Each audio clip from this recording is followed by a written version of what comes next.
Well, from the moment she picked up a Barbie doll, Tonya Ruiz was hooked on beauty and glamour, so she became a top runway model.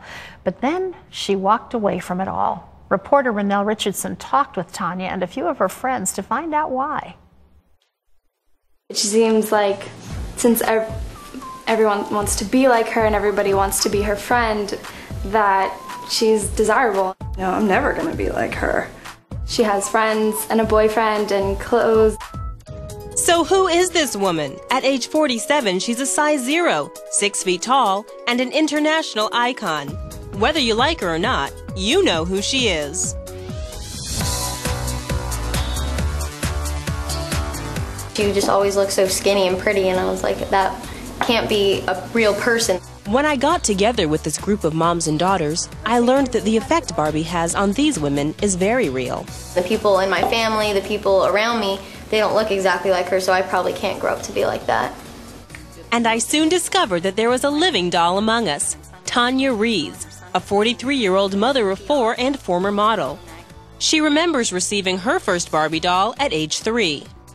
Oh, my Barbie led a very glamorous life. She was a fashion model, of course, and she had dates. I thought Barbie was beautiful. She was perfect, and I wanted to be Barbie. I wanted to, grow up and be Barbie.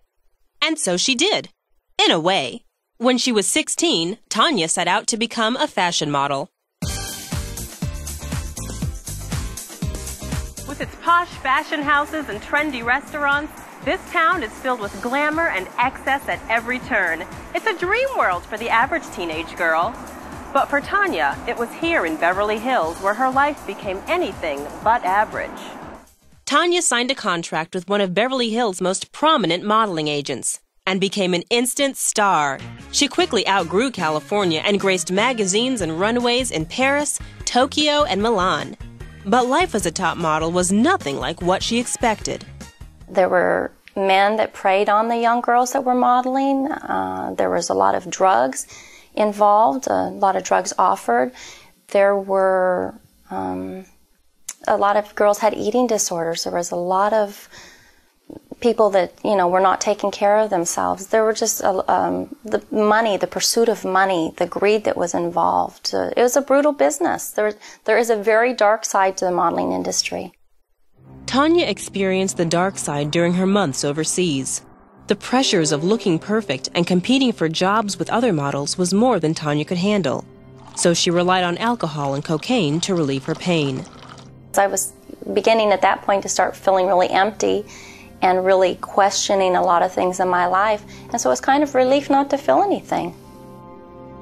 Tonya lived it up. She would spend all night partying, drinking, and eating rich foods. Over time, Tonya gained weight. The kiss of death in the modeling industry. My agent told me, you look tired, you look puffy. And so I would start dieting because I didn't want to be sent home.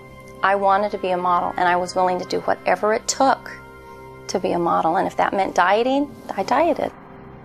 Tonya's dieting turned into bulimia. At 5 feet 7 inches, she weighed 108 pounds. The pressure to stay thin was more than Tonya could bear.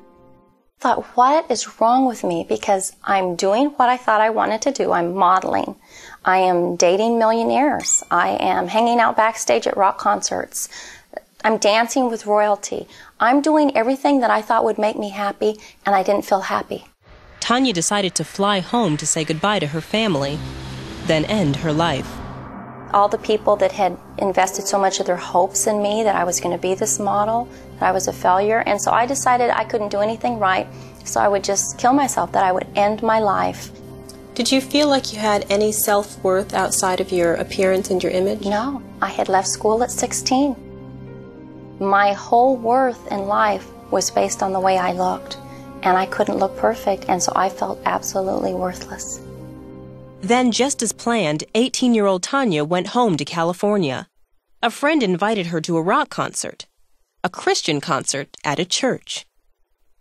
And after the music, this pastor got up and spoke, and he quoted John 3:16, "For God so loved the world that he gave his only begotten Son, that whosoever believes in him should not perish but have everlasting life." And then he told what I needed to do to accept the Lord. And I just couldn't believe it. And he looked out and he said, "Are you out there and you feel empty?" And I thought my friend had called and told him I was coming because I felt empty. And finally, someone had the answers. This person had the answers for my emptiness. And he gave an altar call that night, and I ran forward. Tonya had another major decision to make. Would she continue modeling? At that point, I hated it. I hated everything about it. I hated people touching me and doing my hair and my makeup. I had a lot of anger and bitterness towards it. I just wanted away from it. And so I walked away. When I accepted the Lord, I completely walked away from the modeling business.